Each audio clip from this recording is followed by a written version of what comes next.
Fala galera, me chamo Jonathan Fernandes, está na plataforma de número 149, o primeiro do mês de junho, e a gente está gravando isso no dia 1º de maio, né? Eu sei que essa informação não é muito necessária, né? Porque o episódio vai ao ar, não vai ao ar no dia da gravação, mas eu estou com uma pessoa aqui que há tempos a gente queria gravar e nunca dava, por conta de agenda.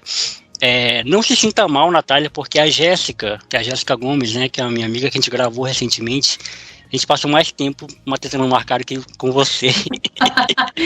Então, você não é a convidada que mais deu trabalho para marcar a agenda. E a culpa nem sempre é só da convidada, às vezes eu também não tenho agenda, então é questão de agenda. Mas eu insisti na Natália porque eu queria muito gravar com ela. Quando eu quero muito gravar com a pessoa, eu insisto um pouquinho mais, né? Porque eu acho que vai valer a pena e a troca, né? E, Natália, se apresente para quem não te conhece. Muito obrigado por você ter aceitado o convite e arrumado um tempo para a gente trocar essa ideia. Eu que agradeço. Muito obrigada pelo convite. Estou muito feliz, meu primeiro podcast. Então, valeu mesmo pelo convite. Bom, eu sou a Natália, né? Eu tenho 33 anos, faço agora 34 no dia 29 de maio, no final do mês. Moro aqui em Votorantim, sou mamãe da Manu, que tem 9 anos.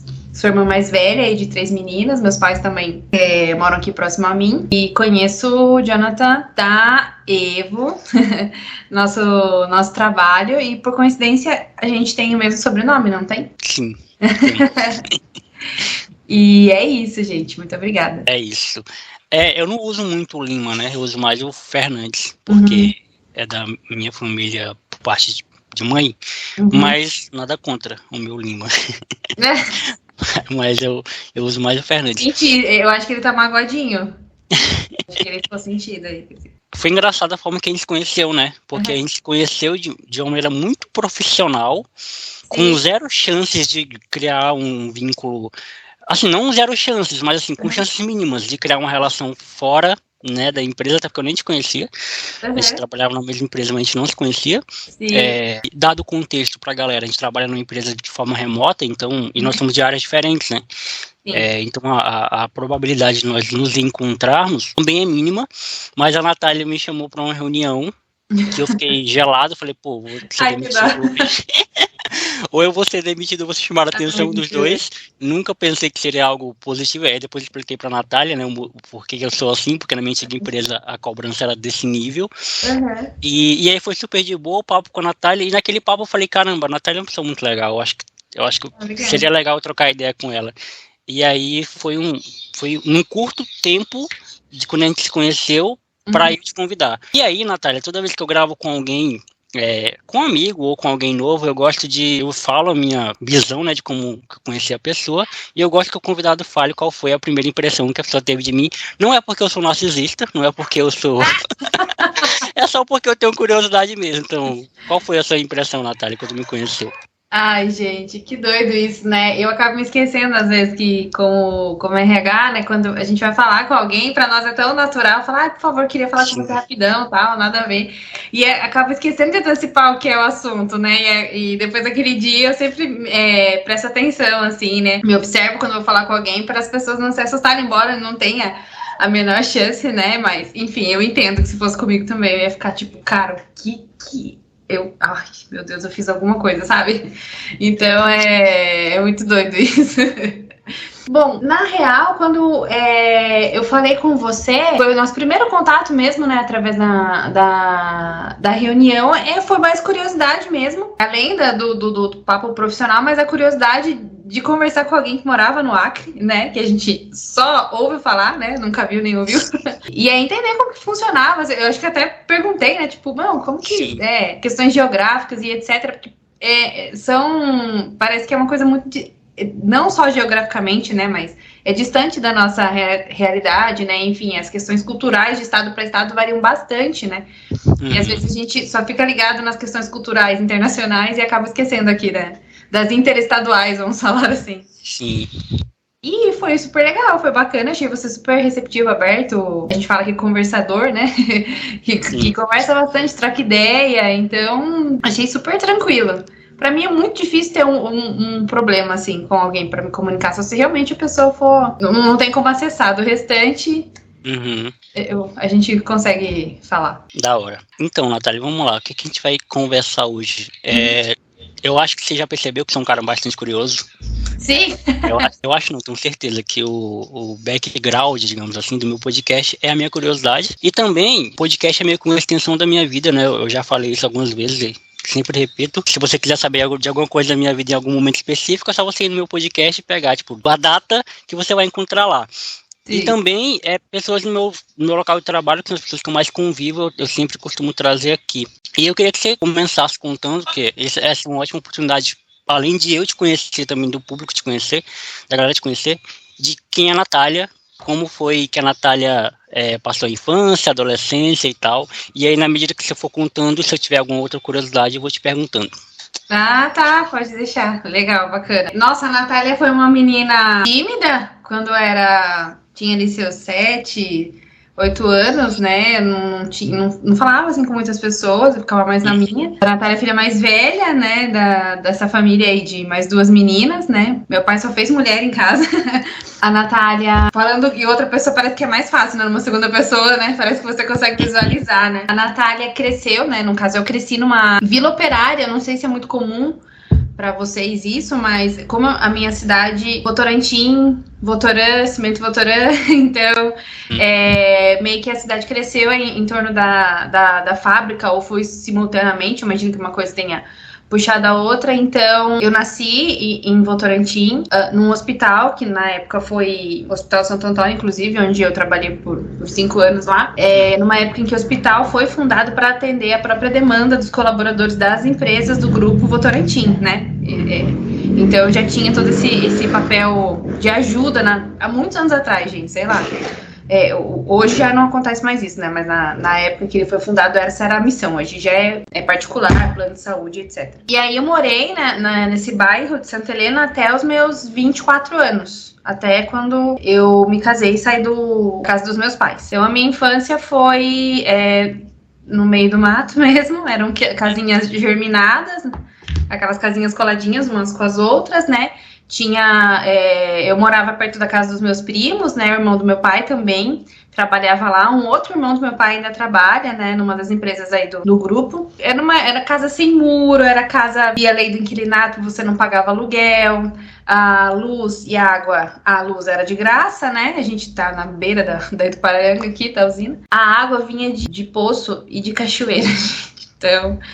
Quando chovia, a água via meio amarelada, meio barrenta, padrão, né?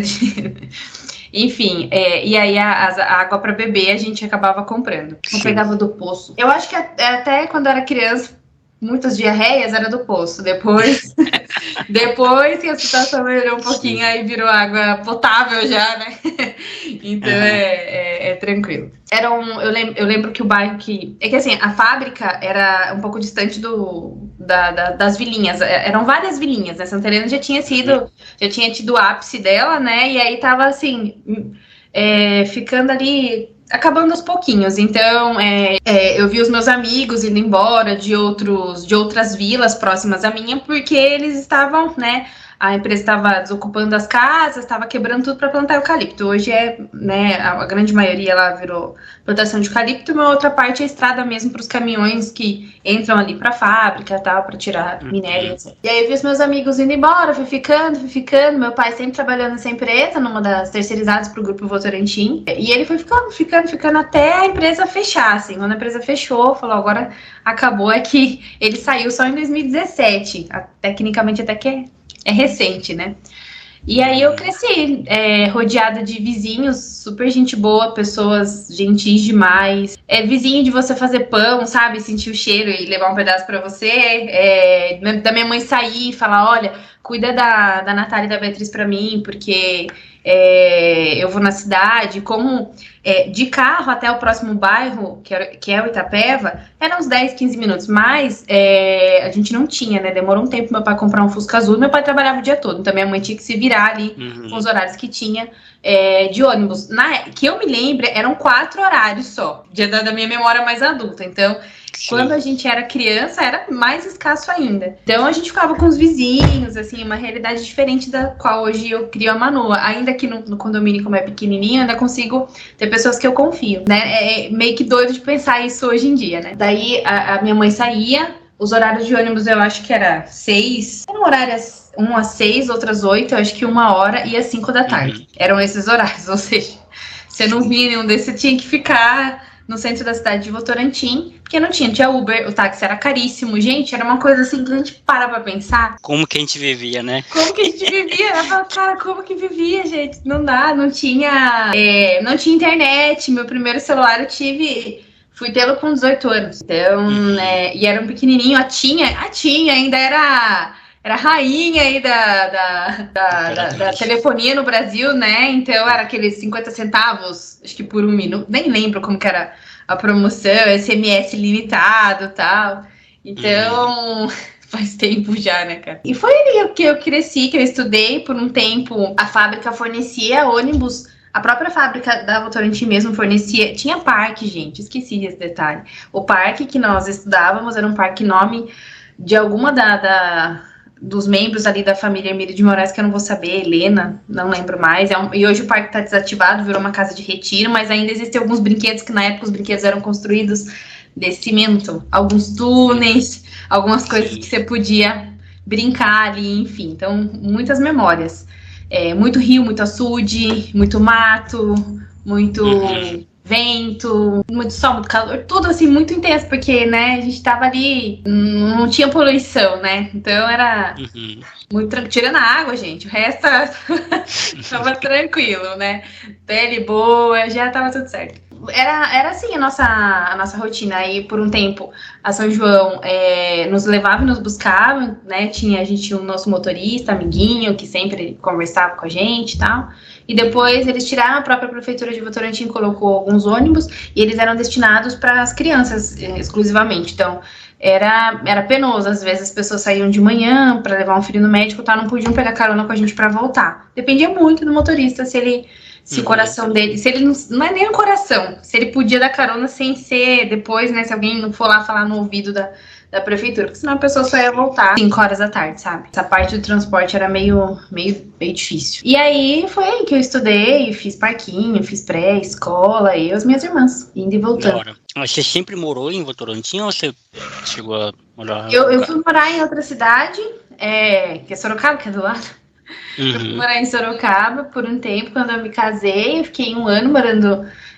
1 ano, acho que não deu nem isso. Sei lá, uns 10 meses morando no Parque São Bento, que é na Zona Norte. Depois voltei pra Votorantim. Fiquei em Votorantim, isso foi em 2014, eu acho. Aí voltei em 2015 pra Votorantim. Fiquei de 2015 até 2019, perdão. Depois, em 2019, daí eu fui morar com os meus pais. Em 2017, meu pai foi o último morador a sair da vila, então ele construiu a casinha dele em Sorocaba, e aí eu fui morar com eles, porque daí eu já havia me separado, né, já fazia um ano e pouco, 2 anos, na verdade. Aí eu fui morar com eles pra recuperar a minha vida financeira, que tinha ficado uma bagunça, pra eu entender também como que eu ia conseguir fazer as coisas, enfim, as coisas não tinham saído como eu tinha imaginado que aconteceria. E aí eu fiquei morando com eles de 2019. O plano era ficar no máximo 2 anos. Mas aí entrou a pandemia, né? E daí acabou atrapalhando ou não, né? E aí eu voltei aqui pra Votorantim em junho do ano passado. Então, basicamente só morei em Votorantim. Até fui pra Sorocaba, mas meu coração é votorantinense. Certo. Pra gente, eu acho que eu vou falar do meu local de fala, né? Pra gente de Rio Branco, pra gente do Acre, é difícil entender a dinâmica de como funciona São Paulo. E eu já tentei entender algumas vezes e desisti, né? Principalmente quando o pessoal fala de Zona Leste, Zona Sul, cidades metropolitanas, a grande São Paulo. Aí, mano, isso não faz sentido, não entra na minha cabeça de rio-branquense. Mas ouvindo você falar, até tipo, quando eu ouvi você falar, quando a gente trocou ideia lá na empresa, e agora, que Votorantim é uma cidade, tipo, de interior, né? E assim, quando um paulista fala que mora numa cidade de interior, é porque realmente é interior. né? Tipo, é afastado né, daquela loucura que é São Paulo, né? Eu acho que no início até era assim, tipo, as pessoas pensam que tem cavalo andando, sabe? A galera meio que toca galinha na pista, umas coisas assim, mas acaba sendo interior pela questão geográfica mesmo, mas é uma cidade grande, é uma cidade fica de fácil acesso, né? Então, tipo, daqui até o escritório da empresa, por exemplo, eu levo 1h15, 1h20, sabe? Então a gente pega muita via de acesso rápido. Então acaba sendo assim, é um interior bem localizado, vamos dizer assim, com oportunidades. Dá para você ter bastante empresa. Sorocaba, que é a cidade grande, que é do lado que também é considerado interior e é bem maior, também tem um polo industrial muito forte. Então a galera meio que fica aqui nessas cidades ao redor, né, para trabalhar lá. E isso na época do presencial, né, gente? Hoje eu acho que já deu pra galera se adaptar aí morando mas aonde quiser, né? Não necessariamente mais próximo do trabalho. Sim, sim. É por isso que eu falo, porque assim, Rio Branco é a capital do Acre, né? Pra gente é uma cidade muito grande, muito grande comparado às cidades de interior. Tem cidade de interior aqui que é muito, tipo, pequena, sabe? É uma vilazinha. Você entra numa cidade e você já vê o fim dela, de tão pequena que ela é. E assim, eu sei que as cidades do interior de São Paulo não são desse tamanho, né? Não são tão pequenas assim a esse nível. Mas assim, uma pergunta bem, bem particular, o quanto que, tipo, morar aí, né? Porque eu já fui em São Paulo, então eu sei como é São Paulo, né? Eu sei como funciona o ritmo da cidade. Mas o quanto que morar aí, tipo, influencia ou influenciou na tua vida, na tua forma de enxergar as coisas e tal. Eu acho que você nunca parou pra pensar nisso, né? É que pra mim, não tive, né, escolha. Nasci, fiquei aqui, conheço Votorantim. Então, a segurança de conhecer e dominar, né, a área onde eu me criei, eu acho que é o que me traz segurança, né?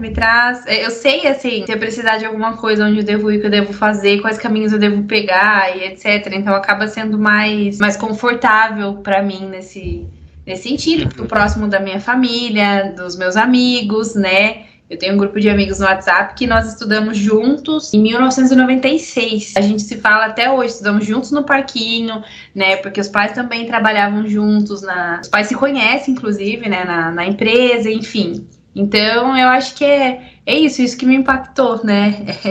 Em continuar aqui, em permanecer aqui, né? Eu fui e voltei porque eu não vou morar em outra cidade, etc. Mas não sei, eu acho que eu preciso conhecer, assim. Eu acho que eu preciso dominar mesmo pra poder falar, putz, moraria em outro local. Mas aqui tá legal, eu gosto disso.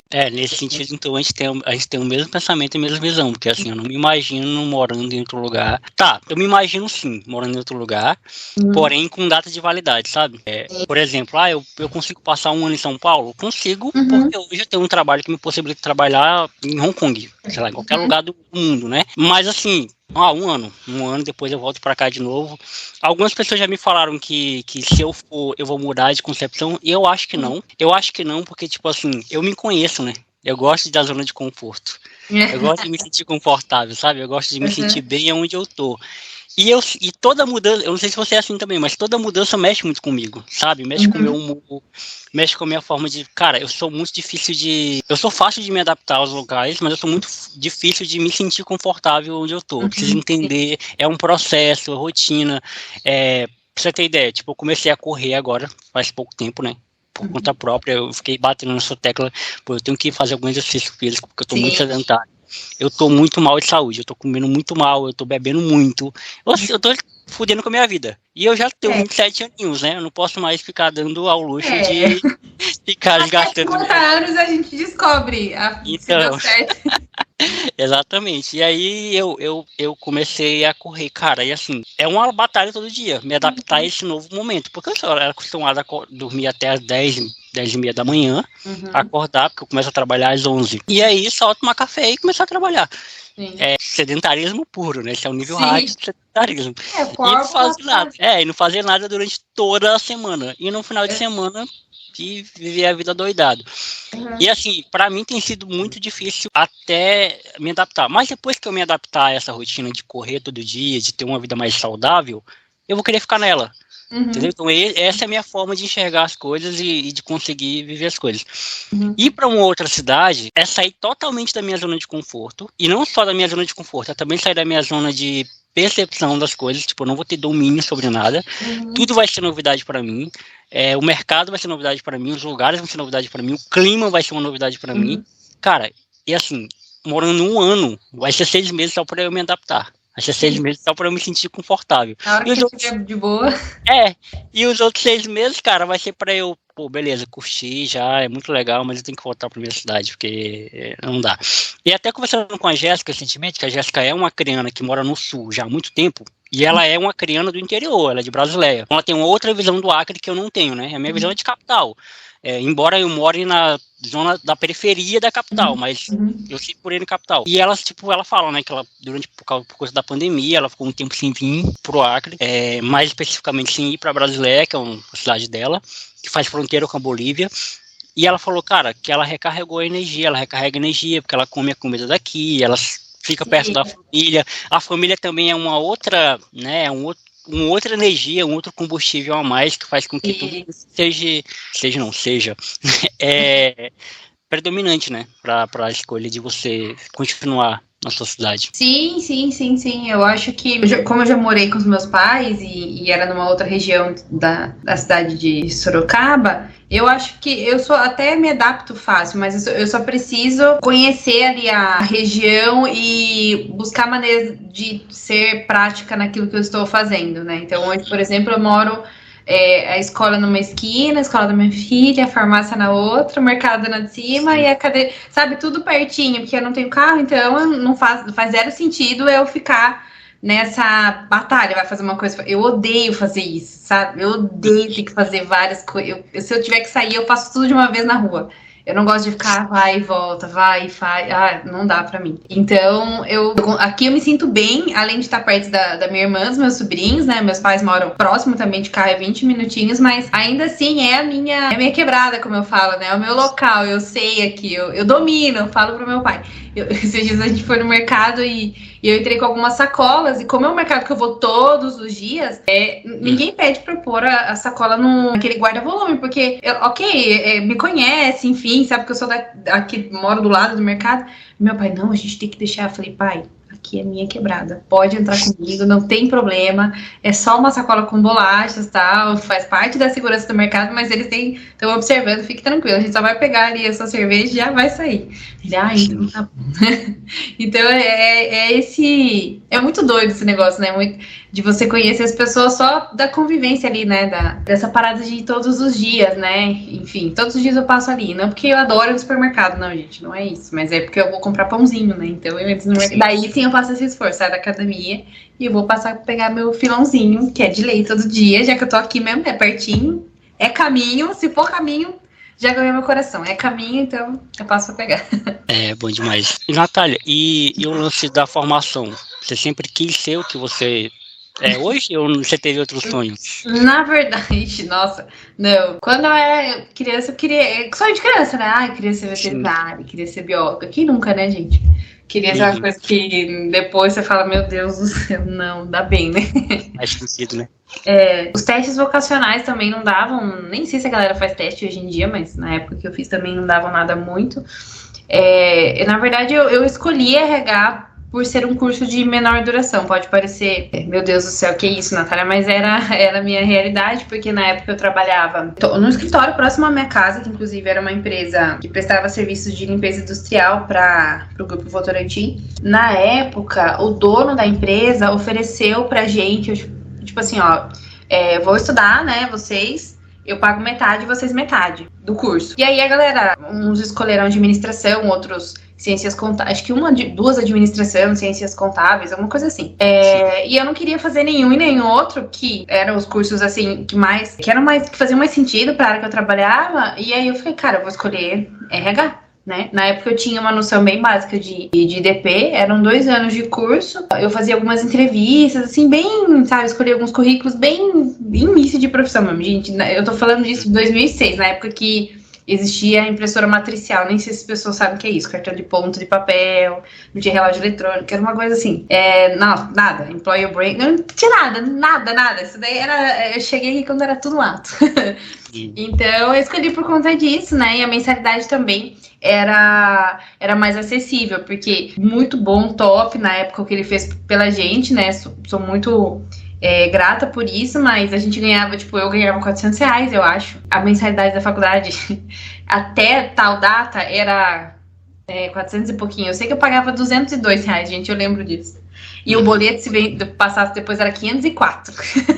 Então eu tinha que pagar até eu sacava o meu dinheiro, dava na mão do gerente da empresa, né, pra bater. Aí os outros 200 nem, né, R$200 que sobrava, daí uma parte eu ajudava em casa, né, e a outra ficava pra mim, assim. Então, parece muito dinheiro, né, mas em 2007, até que R$50, acho que tinha um certo, era um dinheirinho, né, então eu lembro que eu comprava alguma blusinha, coisa em perfumaria, enfim, era isso. Foi por isso que eu escolhi RH. Quando eu comecei a fazer, que eu tive noção do que eram os outros subsistemas, que nunca nem passou pela minha cabeça.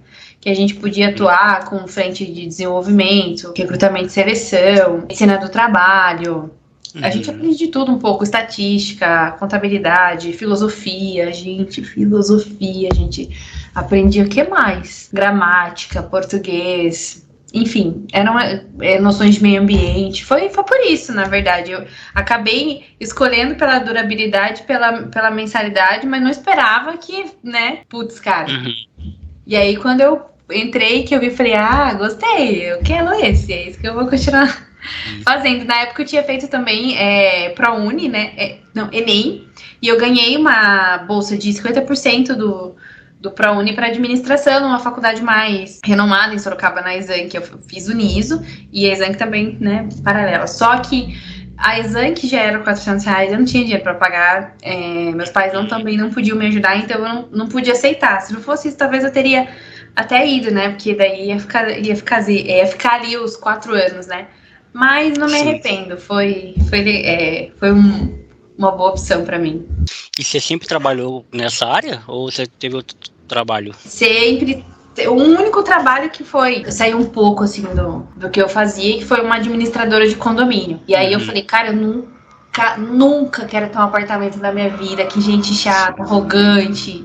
Mano, não sei se eu vou ser cancelada pelos moradores de condomínio, sei lá, não sei.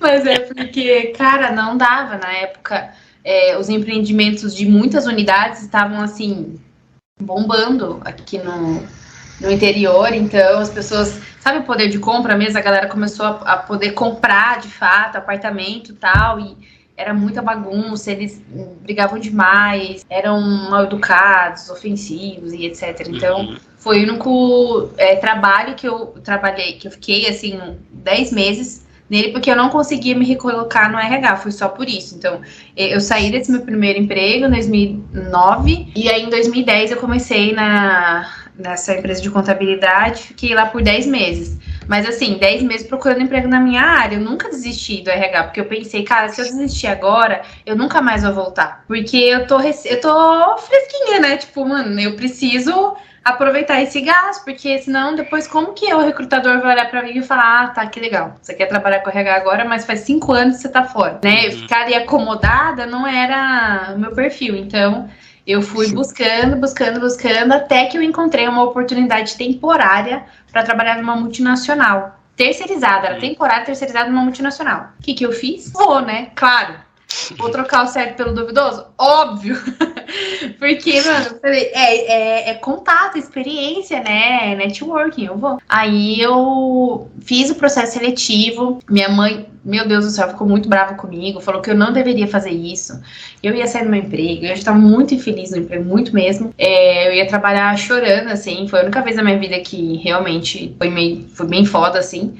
E meu pai, não, filha, vai lá, vê qual é que é, né, enfim, tava ainda, né, 19 anos, então é o momento, dá pra errar ainda, né. Fiz todo o processo, tá, passei nas entrevistas, etc. Quando eu fui pra fazer toda a parte da assinatura dos contratos e tal, aí a agência me ligou pra falar que a vaga já não era mais temporária, assim, era uma vaga terceirizada, mas uma vaga efetiva. Então eu falei, a mãe tá on, né? Falei, consegui o que eu queria, né? E aí eu fui, foi bem legal trabalhar numa multinacional. Aí sim fez sentido pra mim tudo que eu vi na faculdade, porque lá, tipo, veio tudo separadinho, né? Recrutamento e seleção, benefícios, folha de pagamento, cargos e salários, treinamento e desenvolvimento, ponto eletrônico, financeiro, contabilidade, tudo assim, né? Uma empresa grande. Então, foi aí que eu falei, caramba, pronto, agora sim, agora deu certo. Legal, enquanto você falava, eu estava lembrando de algumas coisas assim que eu passei também, porque tipo, eu só trabalhei em 2 empresas na minha vida, né? Assim, eu tive um trabalhozinho de 1 semana, que foi no shopping vendendo chip, chip e planos, na verdade, né? Vendendo planos e que eu não me adaptei. E cara, e é engraçado, né? Porque assim, eu nunca gostei também de ficar em casa dependendo da minha mãe, sabe? Assim, eu nunca. Eu acho assim, eu até faço uma observação meio que filosófica, que por um homem talvez a pressão seja até mais, não querendo comparar em nível de quem sofre mais e quem sofre menos, mas por um homem a pressão é maior, no sentido de que o homem ele é ensinado, ele é o cara que tem que trazer alimento para casa, né, e tal, e tudo mais, pelo menos foi assim que me ensinaram. Então eu tinha essa pressão. Certinho. Isso aí mesmo.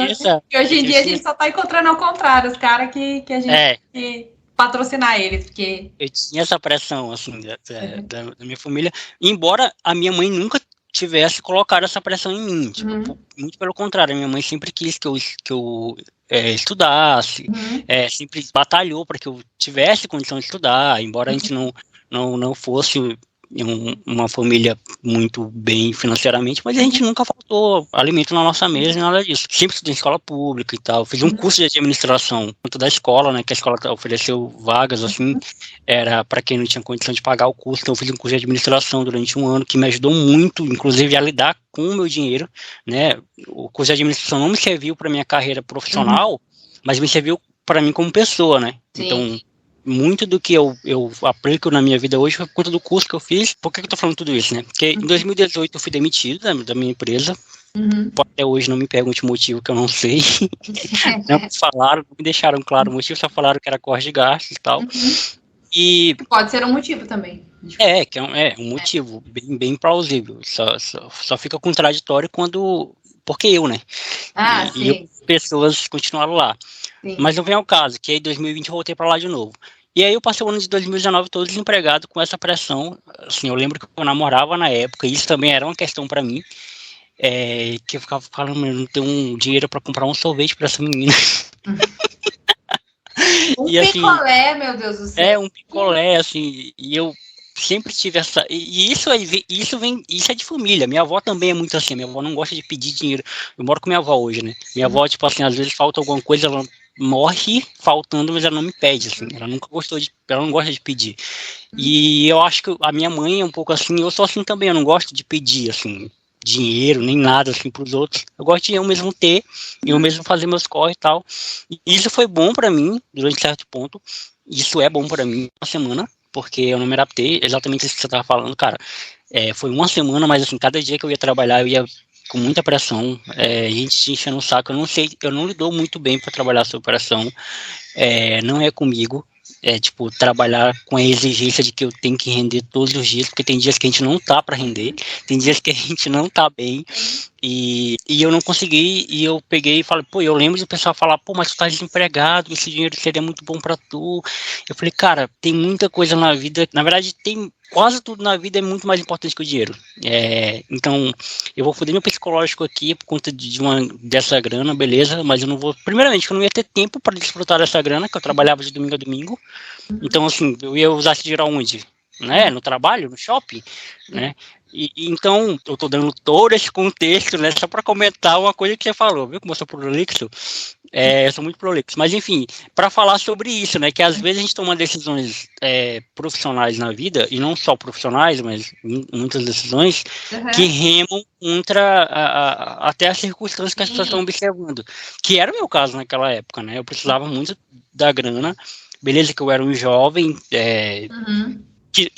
Outra coisa, né? Um jovem que não optou por faculdade. Né? Eu fui um jovem que não optei por fazer faculdade. Então, assim, tinha toda a pressão. E eu agradeço muito a minha mãe, porque hoje eu consigo ver isso de uma maneira mais macro. Que a minha mãe foi muito foda nesse sentido também, que ela não me pressionou, ela não colocou essa pressão em mim, né? Ela via os filhos das vizinhas fazendo faculdade, os filhos das outras pessoas falando, pô, meu filho já fez tal concurso, passou não sei aonde, e a minha mãe pra ela não, porque ela sabia o filho que ela tinha dentro de casa, né?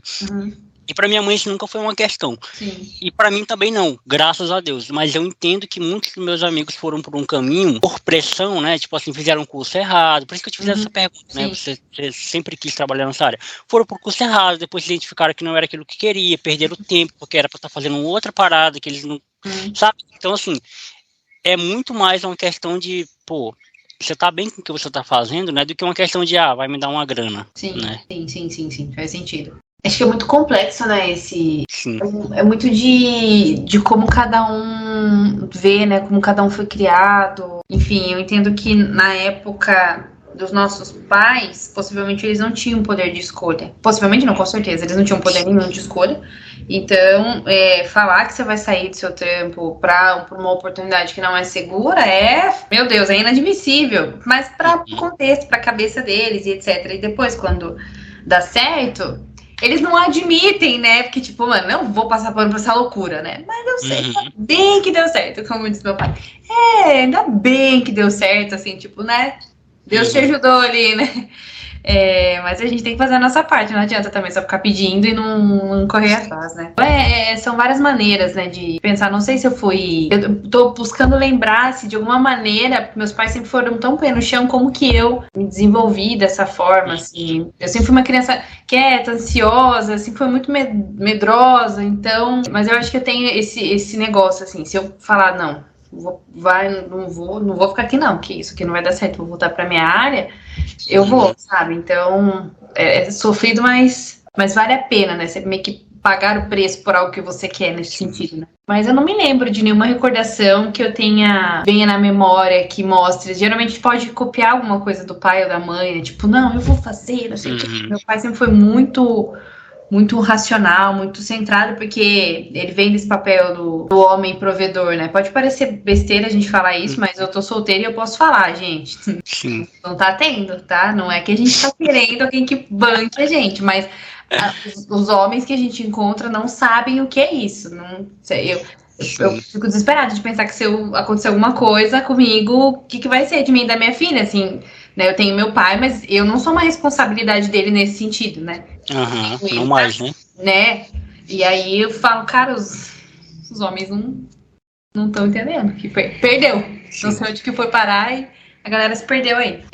Então eu tô tentando localizar. Você até me deixou meio aqui, falando da onde que veio isso daí, né? Mas não tô achando não, acho que é da vida mesmo, né? É do jeitinho, né? Sim. Eu venho de uma realidade onde a gente nunca teve muito tempo pra ficar pensando nas coisas, sabe? Eu acho que até por isso minha mãe sempre foi assim comigo. A gente nunca teve tempo de, vou parar aqui e tirar um ano sabático. A gente não tinha. A gente tinha que trabalhar, meu amigo, entendeu? Como tirando sabático? Como já tá falando de... Eu acho chique, mas eu acho muito privilégio. Isso, a menos que a pessoa seja muito desapegada. Acho que nem não é uma questão de dinheiro. É tipo, se organizar e falar, beleza, vou viver com o mínimo e, né, talvez consiga, mas eu acho que não sei, pra minha realidade ainda... sabe, tipo, você sobreviveria na natureza. Já viu essa trend dos bichinhos? Sim. É tipo a gente, como que você vai sobrevivendo assim? O seu banho, ser seu Johnson Johnson, entendeu? Não vai lá. E eu, por ser muito inquieto também, eu não conseguiria, tipo, eu gosto de trabalhar, sabe? Sempre gostei de trabalhar, eu sempre gostei de estar ativo. Eu sempre gostei de me sentir útil, assim. E deve ser por isso que eu tenho essa veia. Então, assim, a gente, dentro de casa, a gente nunca teve essa coisa de, vou refletir sobre o que fazer. Tanto que até essa coisa de profissão é uma parada distante pra mim, sabe? Eu não tenho profissão, sabe? Eu tenho talentos que eu uso nos meus trabalhos, assim. Um dos meus talentos é a comunicação, então eu faço podcast. E eu amo fazer o que eu faço, que também eu não diferencio, eu até falei isso em algum bate-papo que eu gravei recentemente com alguém, que eu não diferencio o meu trabalho que me dá dinheiro pro meu podcast. Pra mim, eu coloco o mesmo amor, o mesmo talento, a mesma intensidade mesmo profissionalismo nos dois, sabe? Tanto de gravar com a Nath agora aqui, que não tá me dando R$1, para tanto trabalhar amanhã, 11 horas da manhã no Evo, sabe? Sim. Então, é como você falou, é uma questão muito pessoal, que vai de pessoa para pessoa, mas o que a gente pode tirar de, mais abstrato que seja isso, mas o que a gente pode tirar de aprendizado que seja para todo mundo é essa predisposição, né? De fazer as coisas, trabalhar. E tem outra questão também filosófica, que eu penso muito nisso, eu até escrevi um texto, eu te mandei, né? O texto que eu te escrevi. Sim, me mandou. Trabalho, que é uma questão de responsabilidade também. É uma questão de... Tudo vai de como você enxerga o trabalho. Né? Isso muda, isso pode parecer um papo bem piegas e bem viajante, mas muda muito a tua visão de como você enxerga pro teu patrão, pro teu salário, pro tua carga horária. Cara, isso muda tudo de uma maneira assim, muito homogênea. E assim, eu sempre olhei pro trabalho como algo, cara, isso eu tenho que fazer. Sabe, eu nunca olhei pro trabalho e assim, não é um julgamento para quem enxerga assim, tá? Para quem acha que o trabalho é algo é um fardo, é um peso, né, uma angústia, olha, por que eu tenho que trabalhar? Eu nunca olhei para o trabalho dessa forma. Cara, a gente tem que trabalhar, é da vida, é instinto, isso é um mundo, desde que o mundo é mundo, as pessoas trabalham, não tem por que eu estar choramingando, porque eu tenho que cumprir uma carga horária, sabe? Jonathan, você está sendo muito capitalista. Talvez sim, mas eu estou sendo mais realista do que capitalista, sabe? E a realidade é essa. Só que, é como você falou, né? Hoje os homens não têm essa visão, as mulheres também não estão tendo essa visão de que tem que trabalhar.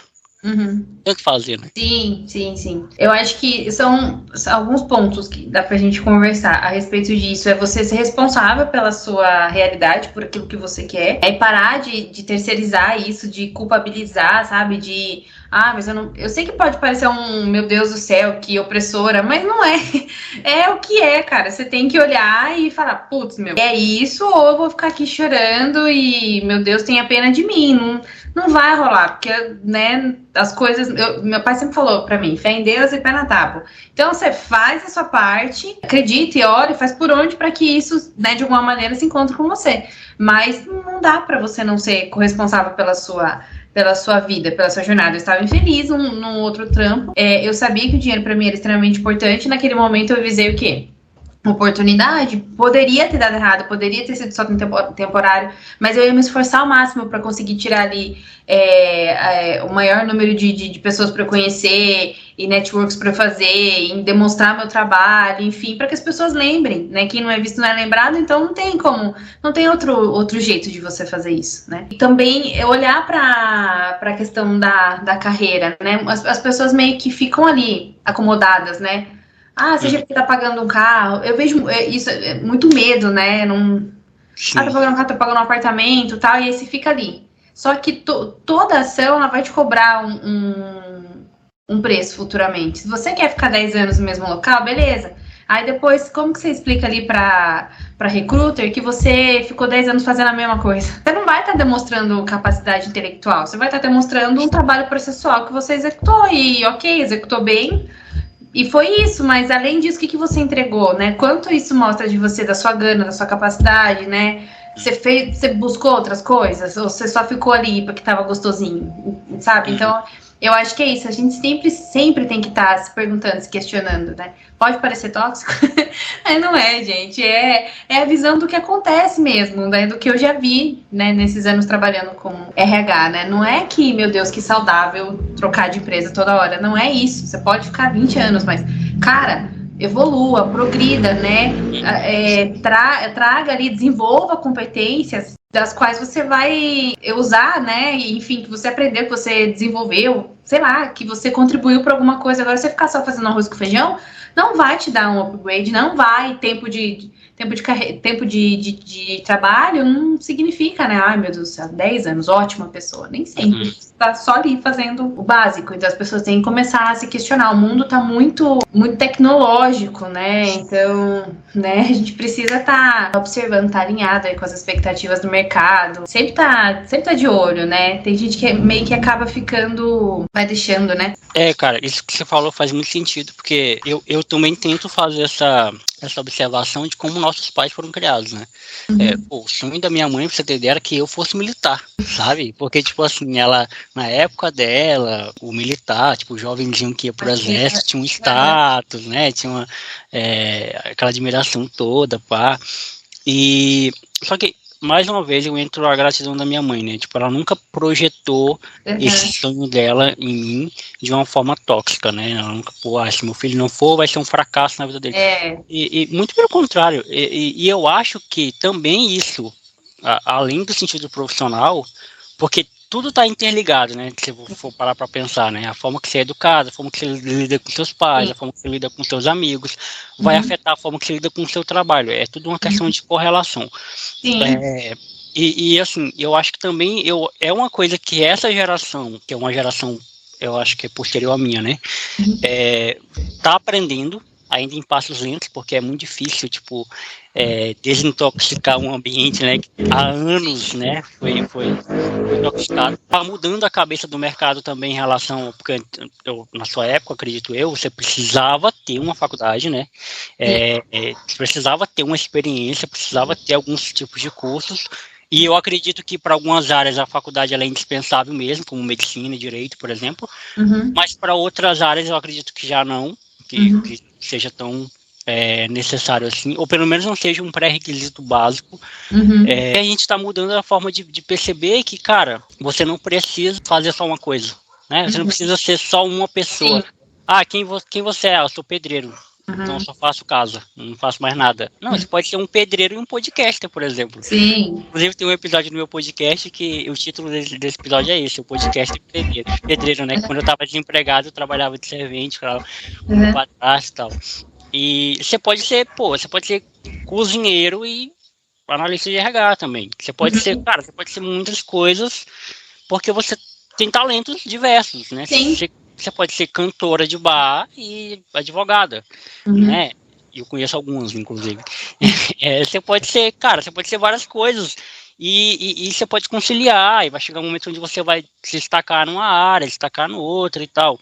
Eu acredito que é muito uma visão histórica que a gente tem de olhar para o trabalho, e aí vem essa outra questão que eu falei, né, de olhar para o trabalho com pesar, aquele período ali é muito estressante, e aqui eu não quero tirar a parte de que existem trabalhos que são realmente muito estressantes, né? Eu não estou querendo dizer que não existem trabalhos estressantes e que esse mundo bita não existe, né? Esse mundo perfeito não existe, mas o trabalho também é uma responsabilidade, assim como você tem responsabilidade de ser uma pessoa agradável na sua casa, na sua vizinhança, você também tem uma responsabilidade de ir lá trabalhar, exercer o seu melhor e voltar para casa no outro dia e tentar transformar esse ambiente em um ambiente harmônico e tentar. Para mim, isso é muito prático, sabe? Embora a gente tenha uma teorização muito grande de que o trabalho seja isso, né? Eu não sei qual é a sua visão, mas você tá entendendo o que eu tô querendo dizer, né? Sim, não, sim, eu tenho esse problema também de falar. Entenderam? Que você vai juntando os pedacinhos, né, e formando a informação que você queria passar. E tá falando, né, a gente tá falando a respeito do trabalho, eu acho que as pessoas acabam também tendo um pouco de receio de enfrentar os seus monstros ali, né? Porque quando você olha e fala, putz, eu não tô feliz com isso, você automaticamente vai ter uma chamada pra melhorar em algum aspecto. Você tem que olhar e falar, putz, tá bom, não tô aqui, não é o meu local, o que eu preciso pra estar em outro lugar, num trabalho que eu encontre sentido, né, que demete, né, entre o que eu sou e aquilo que a empresa tá buscando. E aí você vai ter que olhar pra si, aquela área que você negligenciou, seja os seus desenvolvimentos, seja uma hora de estudo, seja algum curso que você não quis fazer por N motivos, ou financeiros, ou porque você priorizou outras coisas que na sua cabeça naquele momento faziam mais sentido, que agora não faz mais. Você tem que lidar com todas as suas escolhas, e é muito ruim, as pessoas não querem, porque como que você vai olhar e falar, putz, cara, nossa, era pra eu estar, sei lá, tô com 30 anos, era pra eu estar XYZ, mas não, eu fui fazer outra coisa, eu fui, sei lá, sair demais, curtir demais a minha vida, não escolhi o que eu quero, ainda que, sei lá, não sei o que eu vou fazer, fico pensando, não escolho o curso que eu quero, ou, enfim, alguma área que você queira se dedicar, você vai ter que empenhar um estudo, seja ele Se vier na maneira de um diploma, um certificado, qualquer alguma coisa, você vai ter que ir parar pra fazer isso acontecer, né? E aí as pessoas não estão dispostas a lidar, né? Tipo, que nem falar, vou começar a fazer terapia, você não tá muito... Sabe? Tipo, puta, vou ter que lidar com toda essa galera do Toy Story aqui dentro de mim, mano, não tô legal, não tô querendo. E aí as pessoas vão deixando pra depois. Mas eu tava pensando sobre isso, né? Que cada ação que você toma, você negligencia alguma outra coisa, ou você vai ter que lidar com aquilo em algum momento, né? Então, é melhor você ir fazendo aos poucos, ganhando consciência, tendo controle e se reconhecendo por isso, né? Por cada pequeno passo, do que você nunca fazer e depois chegar e ficar, putz, cara, e agora? E aí você fica num loop, você não sai. Porque daí você não sabe o que você lembra que você tem que fazer, daí quando você lembra que você tem que fazer, você se culpa por não ter feito, por culpar. Daí fica, né? Não sai. Daí vai esperar que um emprego, né, da hora, ou que tem ali coisas que fazem mais sentido pra você bater na sua porta, não vai, porque as pessoas estão, né, tentando se livrar dos monstrinhos enquanto você só tá alimentando eles. Então, não sei se ficou muito metafórico, mas é só pra pra fazer sentido. Ficou compreensível. E é como a gente já falou algumas vezes, né, que sempre isso não se adequa a todo mundo, e eu tiro pelos meus próprios amigos, por exemplo, que estão desempregados, que trabalharam comigo na antiga empresa, que estão desempregados hoje, que muitos deles também não têm tempo para pensar sobre isso. É por isso que eu falo, é uma questão muito... O buraco é mais embaixo, né? Eu queria falar algumas palavras bonitas, mas vou usar o ditado popular. O buraco é mais embaixo. Pô, tenho amigos que têm filho para sustentar, tem filho para criar, e eles não têm tempo de ficar, pô, eu vou olhar aqui qual é o melhor mercado atualmente. O cara vai pegar o que tem na frente, cara. Sim. O que aparecer, ele vai entregar currículo para áreas que podem se adequar a ele. O que a gente está falando, eu acho, é de pessoas que já passaram por essa fase, né, já estão assim, né? E mesmo assim ainda não se identificaram com o que fazem. Eu acho que é muito cômodo e, assim, muito fácil você prestar um péssimo serviço ou um serviço ruim porque você não está confortável. É por isso que eu falo, eu gosto sempre de brincar, né, que eu gosto da zona de conforto, porque eu estando confortável eu consigo fazer as coisas melhor. Eu sei que essa palavra ela ficou demonizada, né, no ambiente corporativo, porque zona de conforto significa estar acomodado. Sim. Mas trazendo para a nossa vida pessoal, o que a palavra conforto significa, né? É você estar confortável com o que você está vivendo. Sim. E eu acredito que, que essa frase, né, ela vira ao contrário para a pessoa. A pessoa está desconfortável no trabalho, ela não consegue desempenhar bem. Sim. Ela não consegue, tipo, porque a vida dela tá uma bosta. E eu acredito, assim, que o próprio trato, a própria dinâmica do trabalho, assim, como home office, por exemplo, que eu não me imagino mais trabalhando de presencial. Home office é vida. Depois a própria pandemia, ela deu mais luz a isso, né? De que as empresas precisam se adaptar, porque, cara, home office é vida. Também é uma forma de você olhar pro seu funcionário. E olha que eu tô falando aqui de uma visão totalmente ignorante, tá, Natália? Se eu falar alguma besteira, você me corrige. Porque você é especialista aqui do negócio. Mas a própria forma de você olhar pro seu funcionário, ou pra pessoa que trabalha pra você, de que ele também tem uma vida assim como você tem uma vida, né? Eu acho que a gente passou já daquela coisa industrializada. Hierárquica, né? Hierárquica, né? Eu chego às 9, mas você tem que chegar às 7, sabe? Exatamente. Porque eu sou o Todo-Poderoso. E aí a gente parou, eu acho que aos poucos também está mudando essa coisa do patrão ser o demônio, né, de ser aquele cara que a gente não quer ter contato, está mudando também isso, a gente está cada vez mais vendo relações interpessoais entre patrão e funcionário. Tem um local aqui muito legal, um barzinho sertanejo, que eu vou sempre, quase toda sexta-feira, cara, que é muito legal, que as donas são duas irmãs, né, elas trabalham da mesma forma que os funcionários, tipo, elas seguem, sabe? Eu acho muito legal essa dinâmica e a forma que eles se tratam. Ela abraça os funcionários na frente de todo mundo, ela sorri, tipo assim, ela é muito do povão, assim, parece. Se você não conhecer o local, você não sabe que ela é a dona. Você acha que ela é uma funcionária como todos os outros, né? E isso também é muito legal a gente observar, porque isso traz uma leveza para o local de trabalho, isso traz uma paz, você até às vezes esquece dessa palavrinha trabalho, né? Você tá ali doando o seu tempo para um objetivo até muitas vezes maior. Eu conto isso para as pessoas, que para mim é muito óbvio, as pessoas começam a despertar, pô, faz sentido, né? Eu acho que a gente precisa até falar mais sobre isso no nosso ambiente de amigos mesmo, quando a gente se reúne para trocar ideia, porque aí, entre amigos a gente consegue ser mais verdadeiro, né? Sim, sim. Eu acho que é um ponto que tem se mostrado bem presente, principalmente com toda essa evolução do digital mesmo, né? Do quanto as empresas ganham espaço, quanto o LinkedIn, enfim, os outros aplicativos também ganham essa visibilidade, né? Assim, qualquer coisa você pode postar lá, né?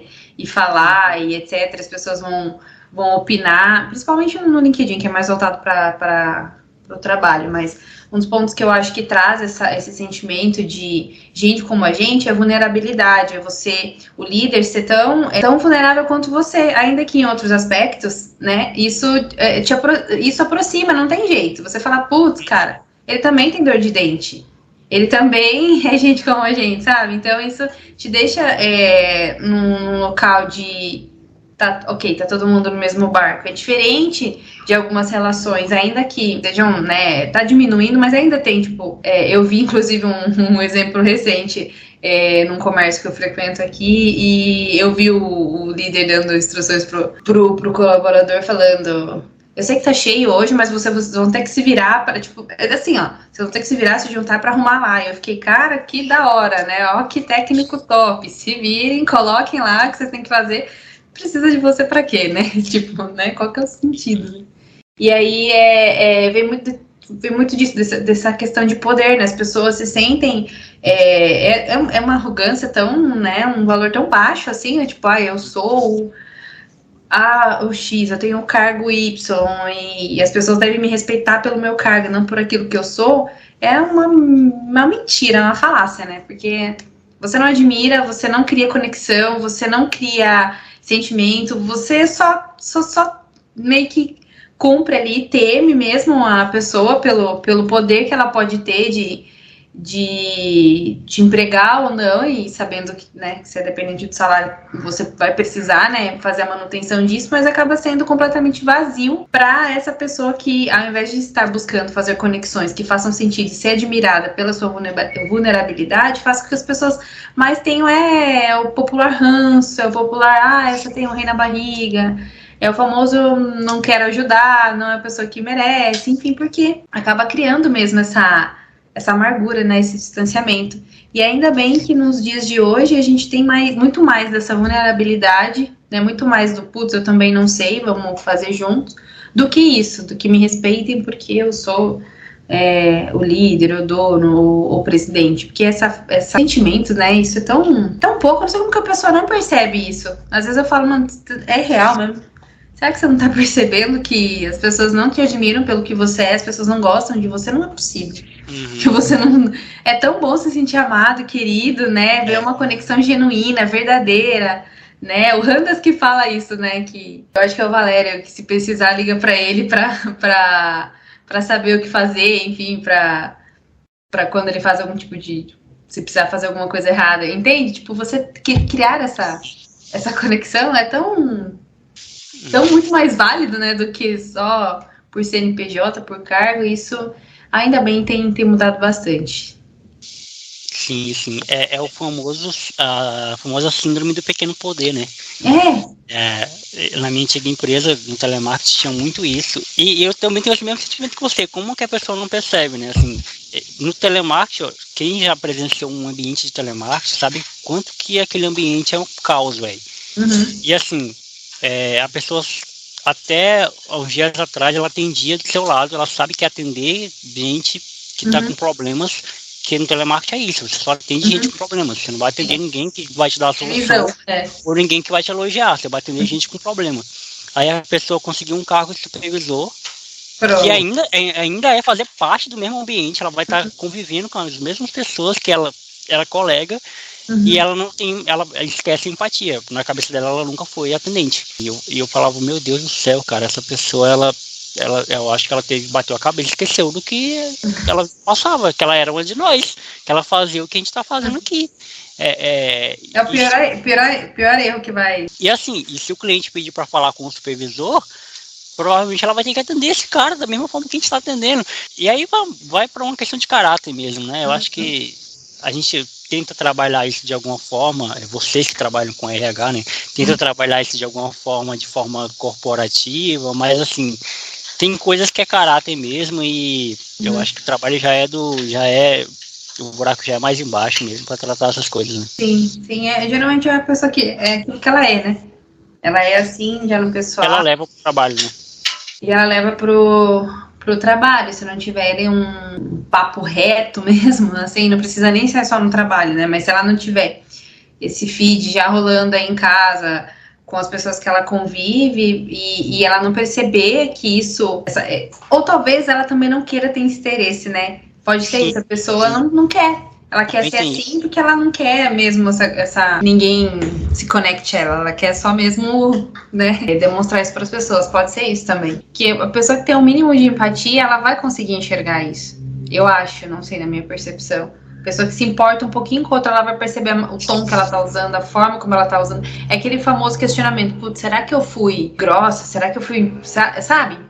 A pessoa tem esse termostato ligado. Ele pode estar meio desreguladinho, mas ele tá lá funcionando e ela vai estar prestando atenção nisso. E é importante também, eu prezo muito isso, ter amigos que são verdadeiros com você, né? Amigos que não passam pano para suas cagadas. E até um conselho que eu dou pra galera, cara, se o teu ciclo de amigos são pessoas que sempre só te elogiam, pessoas que você nunca tem nenhum defeito, você tá sempre certo, eles nunca te peitam quando você tem alguma opinião, eles sempre estão ali te aplaudindo, mano, se afaste dessas pessoas, cara. Tem alguma coisa errada.